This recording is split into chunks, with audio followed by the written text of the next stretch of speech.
مجھے ضرورت ہی نہیں پڑی پھر عمر کا دروازہ کھٹکھٹانے کی. اللہ نے مجھے رزق میں برکت دے دی.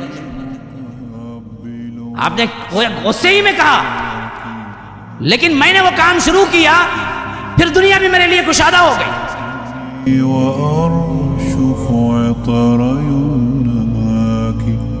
مجھے ضرورت ہی نہیں پڑی. روایت آتی ہے حضرت عمر کے پاس، اس کی صحت کا مجھے اندازہ نہیں ہے، معلوم نہیں ہے، لیکن بڑی عبرت والی ہے. حضرت عمر کے پاس ایک بندہ آیا، کہا کہ امیر المومنین بڑا فاقہ ہے، تھوڑا سا آٹا دے دیجیے. اللہ کے رسول صلی اللہ علیہ وسلم نے دینے کے ایسے ایسے کیا ہے فضائل بتائیں. تو حضرت عمر باقاعدہ بیت المال کو بھیج سکتے تھے، لیکن اپنے گھر سے لا کے دیا، کیونکہ خود امیر تھے اس وقت، کہتے تو جا کے لے، لیکن جب دروازے پہ آ گیا تو اپنے گھر سے لا کے دیا. دوسرے دن پھر وہی کھٹکا، وہی دروازے کو، وہی آدمی وہی کہہ رہا ہے تنگی ہے، تو انہوں نے پھر روٹی کا آٹا دیا. تیسرے دن آیا تو وہی آدمی تھا، وہی چیز تھی، وہی پوچھ رہا تھا. اب تھوڑا سا جلال آ گیا حضرت عمر، کہا کہ جاؤ اللہ کا قرآن پڑھ. اب اس کے بعد مدت ہوئی وہ نہیں دیکھا. حضرت عمر کو بعد میں خیال آتا تھا تو سوچتے تھے کہ پتہ نہیں میں نے زیادتی کر دی اس کے ساتھ، ایسا نہیں کہنا چاہیے تھا مجھے، پتہ نہیں کہیں کیا ہے وہ مغموم ہو کے دل برداشتہ ہو کے میرے دروازے پہ آنا چھوڑ دیا. تو کہتے ہیں کہ اتفاقاً بہت دنوں بعد مارکیٹ میں ملاقات ہو گئی اس شخص سے، کوئی سامان خرید رہا تھا. تو حضرت عمر نے پہچان لیا، کہا کہ بھائی دیکھو غلط ہو گئی، اس وقت ویسا نہیں بولنا چاہیے تھا مجھے، اس کے بعد تو تم نے شاید غصہ ہی کر لیا، آنا ہی چھوڑ دیا. کہا کہ امیر المومنین میں نے غصہ نہیں کیا، آپ نے ایک نسخہ مجھے بتایا کہ کہا کہ جا کے قرآن پڑھ. میں نے جب قرآن پڑھنا شروع کیا تو اللہ نے عمر کے دروازے سے مستغنی کر دیا اور اللہ اپنا دروازہ کھول دیا. مجھے ضرورت ہی نہیں پڑی پھر عمر کا دروازہ کھٹکھٹانے کی. اللہ نے مجھے رزق میں برکت دے دی. آپ نے غصے ہی میں کہا، لیکن میں نے وہ کام شروع کیا، پھر دنیا بھی میرے لیے کشادہ ہو گئی.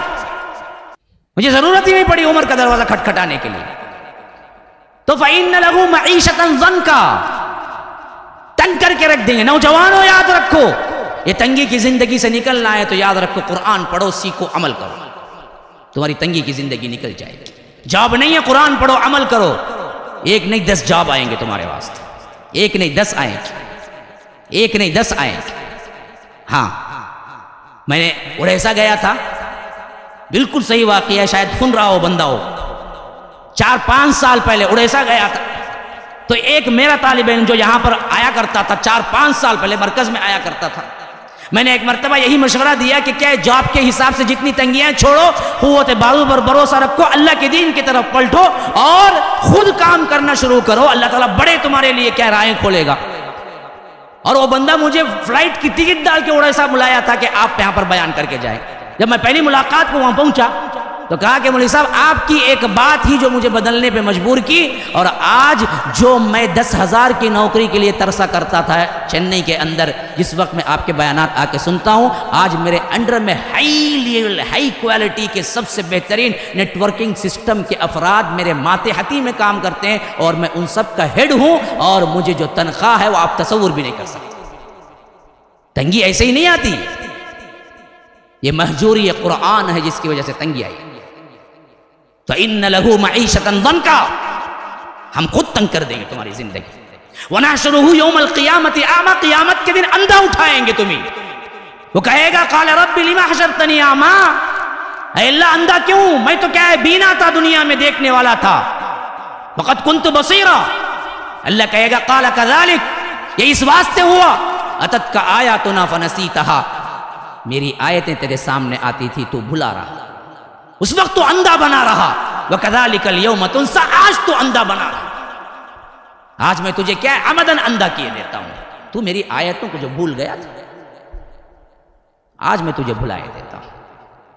تو یاد رکھو مسلمانوں، ایک حل ہے آج بھی ہم کو، وہی عروج، وہی احترام، وہی کامیابی، دنیا میں بھی آخرت میں بھی. اللہ کی کتاب کو پکڑو، اللہ کا قرآن پڑھو.